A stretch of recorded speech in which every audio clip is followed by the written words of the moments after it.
আসসালামু আলাইকুম। আপনারা আবারও একটা নতুন ছাদ নিয়ে এলাম 3 তলার উপরে। সেই ছাদটা এই কনসিল বিম দিছি, দেখতেছেন মেন রড আর টপ রড মিলে কনসিল বিম প্রত্যেকটা বারান্দা দিয়ে দিছি। এটা তো রিং দিব, সবগুলাই আসলে ইঞ্জিনিয়ারের সাজেশন মতো দেয় না, ইঞ্জিনিয়ার ড্রয়িংয়ে আমরা দিয়ে দিছি। সব ইঞ্জিনিয়ার সাজেশন মতো করতে হবে তা না, কিছু কিছু কাজ আছে নিজের থেকে করতে হয়। এই কলমের ভিতরে একটা করে টায়ারিংও দেওয়া হয়েছে, টায়ারিং না দিলে কলমের রডগুলো এলোমেলো হয়ে যায়।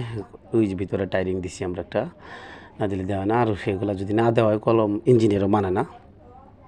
ছাদের রড বিছাইছি আপনার 10 ইঞ্চি পর পর, এদিকে মেন রড, ওদিকে হইলো বাইন্ডার মেন। এটারও দিয়ে দিছি একই অবস্থায়, ভিতরে টায়ারিং আছে একটা, সবগুলোরই টায়ারিং আছে।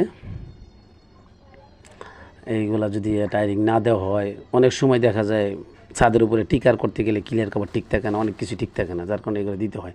আর বিমের ক্লিয়ার কভারগুলো আসলেই অনেক গুরুত্বপূর্ণ। বিমের ক্লিয়ার কভারগুলো চেক দিতে হইব ভালো করে, যে চেক না দেওয়া হয় অনেক সময় বিমের ক্লিয়ার কভারগুলো সমস্যা, এক সাইড ফোকা বাড়াইব। এর এদিকে দেখতে পারতেছেন রিং বিম হয় না, তবুও কিন্তু আমরা 2টা রড বাড়তি দিয়ে দিছি, একটা টপ রড একটা মেন রড উপরে, হ্যাঁ দিয়ে দিছি। এগুলা দেওয়াটা আসলে নিজে থেকেই সব কিছু, ইঞ্জিনিয়াররা সব কিছু করতে হবে তা না, নিজে থেকে কিছু কিছু কাজ আছে করতে হয়। এই যে দিয়ে দিছি 6টা করে রড, দেখতেছেন ব্যালকনি ক্যান্টিলিভার বেরিয়েছে আমাদের 4 ফিট, সর্বোচ্চ 4 ফিট বের করছি, 4 ফিটের ভিতরে দিয়ে দিছি। ঝোলানো বিম নেই, আপনার কনসিল দিয়ে দিছি। যাই হোক, এগুলো এই সবগুলো ভালো থাকবেন সবাই সবাই।